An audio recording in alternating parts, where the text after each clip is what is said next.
One evening in February 2010, the McStay family, Joseph, his wife Summer, and their two little kids, seemed to vanish into thin air. Their cozy home in California looked mostly normal. Dinner was half-cooked, toys were left around, and their dogs were there but uncared for. But something felt wrong. The family's car was gone, their phones were off, and as the days went by, no one heard from them. As the police started digging into the case, they uncovered a mystery full of secrets and betrayal. What happened to the McStay family? And how did no one notice what was coming?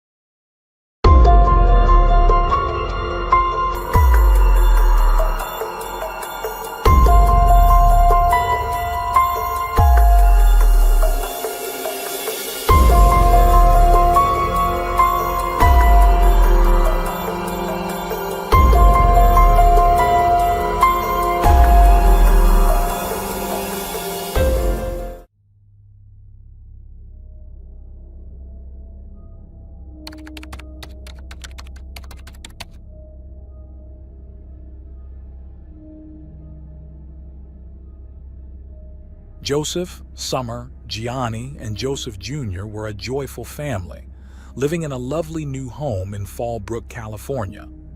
Joseph, the family's main provider, ran a successful decorative fountain business. February 4th, 2010, began as a regular day for the family. Joseph called his father, Patrick, to explain that he was running late for a business lunch. Meanwhile, Summer had been in touch with her sister, who had recently given birth, telling her that she was busy setting things up in their new home. Over the next few days, communication from Joseph and Summer to their relatives abruptly stopped. While some thought it was simply due to their busy lives and caring for two young children, Joseph's father, Patrick, found the situation odd. He had a close relationship with his son and wasn't used to being ignored. As his concern grew, he asked his other son, Michael, to check on Joseph's home. At first, Michael didn't share the same level of worry, believing that his brother was simply caught up in daily tasks and would reconnect soon. Patrick, however, persisted, and eventually, Michael agreed to visit the house. When Michael arrived, he noticed that the family car was gone, but their dogs were still at the house, seemingly uncared for. The doors were locked, but Michael managed to get inside through a window. Inside, things were off. There was spoiled food in the kitchen and popcorn scattered in the living room. Despite these oddities, Michael initially thought the family had gone on a trip. However, it was unusual that they hadn't told anyone, so Michael alerted the authorities to his brother's disappearance.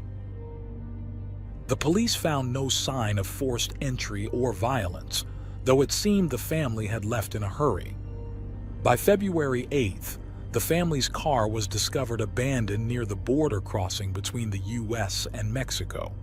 Surveillance footage from the border showed a family of 4 walking into Mexico, but the video quality was poor, leaving the police uncertain if it was indeed the McStays. Further investigation revealed that Summer had recently searched for information about Mexico on her computer, leading to speculation that the family had left voluntarily. However, Joseph's father, Patrick, firmly believed that his son would never leave without informing anyone. Joseph's mother, after viewing the footage, was sure the man shown was not Joseph, based on his walk.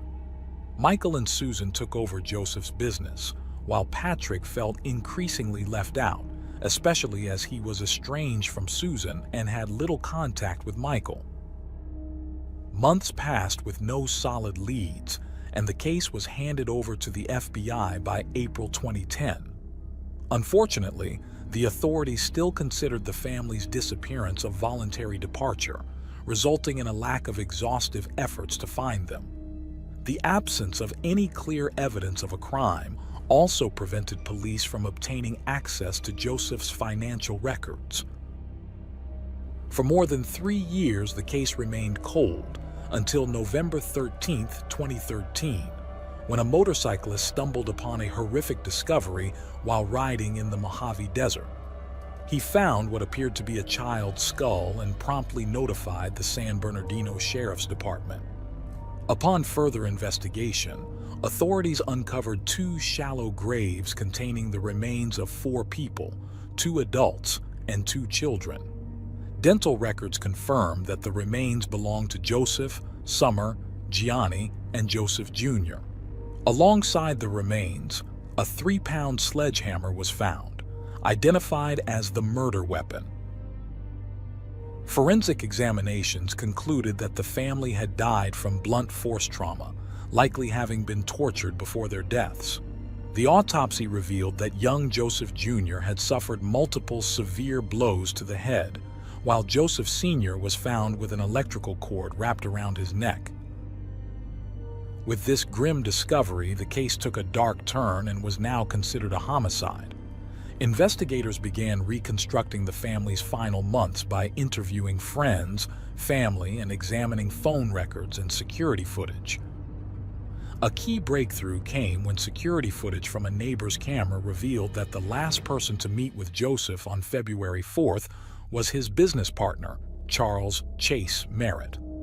Prior to the discovery of the bodies, Chase had been interviewed by authorities, during which he claimed to have spoken with Joseph on the phone at least twice on the day of the disappearance. Chase had also told the media that Joseph was his best friend, and in one interview, he mentioned being the last person to see Joseph, a statement that raised suspicion among detectives. Chase's behavior after the disappearance was concerning. In an early police interview, he referred to Joseph in the past tense, saying, "He was my best friend." When questioned about this after the bodies were found, Chase claimed he hadn't realized he was speaking that way. Chase had also told police that on February 4th, he and Joseph had a business meeting over lunch to discuss financial matters. During that meeting, Chase said Joseph gave him physical copies of checks for ongoing projects. Further investigation into these checks revealed discrepancies. Digital records indicated that while the checks were dated February 4th, they had actually been written several days after the family disappeared. This led investigators to suspect that Chase had forged the checks to make it appear as though they had been issued before the disappearance. Moreover, detectives uncovered that Chase had a gambling addiction and had been stealing money from Joseph's business accounts for months. It was speculated that Joseph had discovered this, leading to tension between the two and possibly providing Chase with a motive for murder. Police later uncovered that Chase had also issued checks totaling over $21,000 from Joseph McStay's business account in the days following the family's murder. Merritt then went on gambling sprees, losing significant amounts of money in casinos.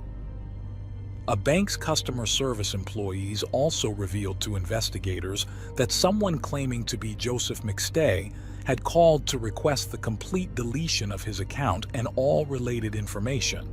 However, the caller failed to provide the correct password, so the request couldn't be processed.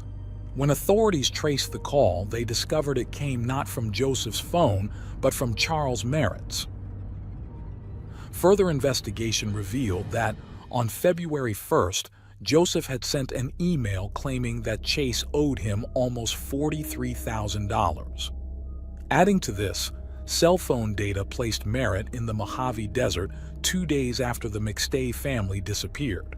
Authorities believed Merritt knew the area well, having grown up nearby. During the investigation, police also received a DNA profile from the McStay family car. DNA found on the steering column and gear shift matched Charles Merritt. With mounting evidence against Merritt, detectives concluded that he had murdered the McStay family. The theory proposed by investigators was that Merritt had killed the family with a sledgehammer, transported their bodies to the Mojave Desert, and buried them in shallow graves. He then drove the family's car to the border near Mexico, abandoning it there to mislead investigators into believing that the family had fled to Mexico. It's also believed that Merritt was the one who conducted searches about Mexico on Summer's computer. On November 5, 2014, Charles Merritt was charged with 4 counts of first-degree murder. Though he vehemently denied the accusations, he was arrested and brought to trial. However, the trial faced numerous delays as Merritt fired several of his attorneys and even attempted to represent himself at one point. Over the span of 2 years, he cycled through 5 different lawyers. The trial finally began on January 7, 2019. Prosecutors entered the trial confident in their case, presenting substantial evidence linking Merritt to the murders, along with a clear motive. They argued that Joseph had confronted Merritt about the money he had been stealing from the business, threatening to report him to the authorities. Merritt, who had a criminal record involving theft and fraud, panicked, fearing a lengthy prison sentence.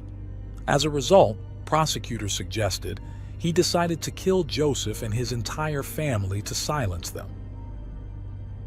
The prosecution believed that Merritt first killed Joseph and then lured Summer and the children to their deaths.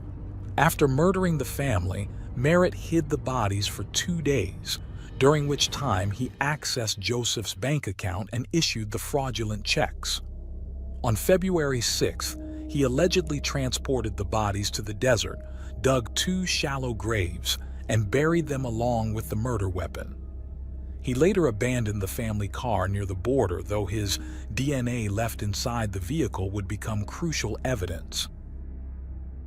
During the trial, the prosecution presented security footage that supposedly showed Merritt's truck leaving the McStay residence. However, the video was blurry, leading to debate over whether it truly was Merritt's truck. The defense seized on this and other inconsistencies, including the unclear location of the murders.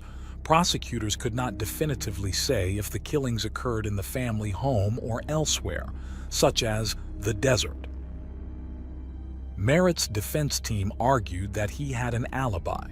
His girlfriend at the time testified that Merritt was with her at home on the night of February 4, 2010. His daughter also stated that she remembered her father being home that night. As for Merritt's cell phone data placing him in the Mojave Desert on February 6th, the defense explained that he could have been in the area to visit his sister. Juanita, Chase's sister, testified that her brother frequently visited her, though she couldn't recall if he had visited on that specific day. However, prosecutors confronted Juanita with a recorded police interview from 2013 in which she claimed that Charles rarely visited her and hadn't done so for 5 years, which contradicted her trial testimony. The defense also tried several tactics to derail the trial, including accusing prosecutors of withholding evidence and requesting that key figures in the case be removed. However, the judge overseeing the case rejected these motions, allowing the trial to proceed. Chase Merritt's defense attorneys argued that the prosecution failed to thoroughly investigate other individuals who had motives to harm Joseph McStay. They pointed to 3 men they considered persons of interest, with the first being Joseph's brother, Michael McStay. When Michael took the stand, Charles Merritt's attorney asked him several pointed questions, suggesting he could be responsible for the crime. The lawyer inquired about Michael's relationship with his brother, to which both Michael and the rest of the family asserted that it was good. However, the defense raised doubts, questioning why Michael did not immediately go to check on his brother's home and why he was slow to report the family's disappearance. In response, Michael admitted that he hadn't been overly concerned at first, thinking his brother had simply gone on a trip with his family. The defense also suggested that the truck seen in the security footage could have been Michael's, not Charles. But a particularly strange detail that led some people to suspect Michael was that before the family's bodies were found, he told officers that he hoped they weren't buried in shallow graves. This statement caused significant debate, as the McStay family was indeed discovered in shallow graves in the Mojave Desert. Many found it suspicious that Michael could have imagined this scenario with such accuracy. However, Joseph and Michael's parents dismissed the comment as an unfortunate coincidence, while others found it highly unusual. In addition to Michael, the defense also pointed the finger at Joseph's other business partner, a man named Dan Kavanaugh, who managed Joseph's online sales. Dan, known as Dan the Hacker due to his computer expertise, worked with Joseph to promote and sell their products online. His compensation was a percentage of the online sales. Dan had previously been on police radar when his ex-girlfriend, Tracy, accused him of confessing to the murders in early 2018. Tracy's claims were dismissed, however, as she had a history of substance abuse and was on bad terms with Dan, leading the authorities to believe she might be trying to falsely incriminate him. According to Charles Merritt's defense team, Dan had a strong motive to harm Joseph. At the end of 2009, Joseph and Dan had clashed over profit distribution. Dan believed he was entitled to a share of not just the online sales but all sales, while Joseph disagreed and initially refused to pay more. Dan allegedly threatened to ruin Joseph's online business by redirecting his website's traffic to adult sites. Ultimately, Joseph agreed to give Dan more money, including his BMW and additional payments. The last of these payments was due around the time of the family's disappearance. After the murders, Dan continued to work with Susan, Michael, and Charles to keep the business running, but he later sold the company in June 2011, pocketing over $100,000. The defense argued that Dan's exclusion from certain projects and lack of payments could have pushed him over the edge. However, Dan had a solid alibi. He was vacationing in Hawaii with his girlfriend during the time of the murders. His ex-girlfriend testified that they were together on February 4, 2010, and posted photos to Facebook as evidence. While some people questioned the validity of social media posts as proof, the ex-girlfriend maintained that she had no reason to lie for Dan, as they were no longer together and had parted on bad terms. The police eventually confirmed that Dan had indeed been in Hawaii at the time of the killings. During the trial, the defense also brought up Joseph's ex-wife's partner, suggesting that he too could have been involved. Joseph had a son named Jonah with his ex-wife, and tensions between Joseph and her new partner had escalated prior to the murders. Nevertheless, the police ruled him out as a suspect.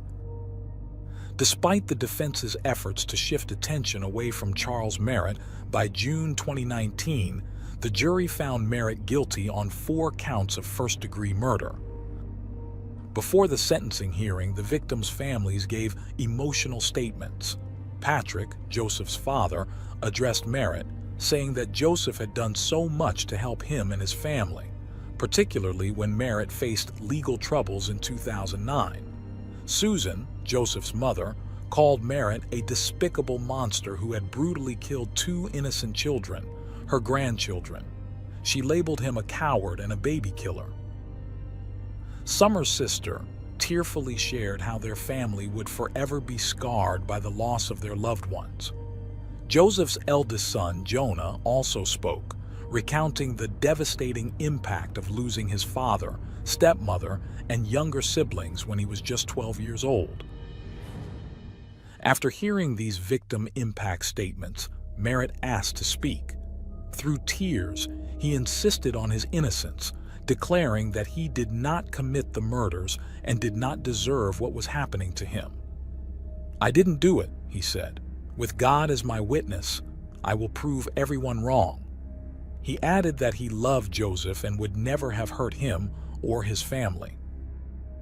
Merritt's sentencing was delayed after he once again requested to dismiss his attorney, though the judge rejected this motion. His legal team also filed for a new trial, accusing the prosecution of misconduct, but this request was also denied.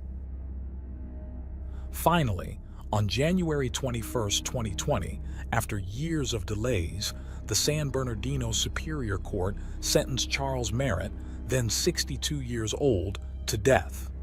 Despite the death sentence, it is unlikely that Merritt will ever be executed, as California has not carried out an execution since 2006. Instead, Merritt will likely spend the rest of his life in the death row. Thanks for tuning in to Unreal True Crime. If you're intrigued by mysteries from around the world, check out our new channel, Latin Crimes, where we dive into the gripping true crime stories of Latin America. Don't miss out. Subscribe now for more thrilling investigations.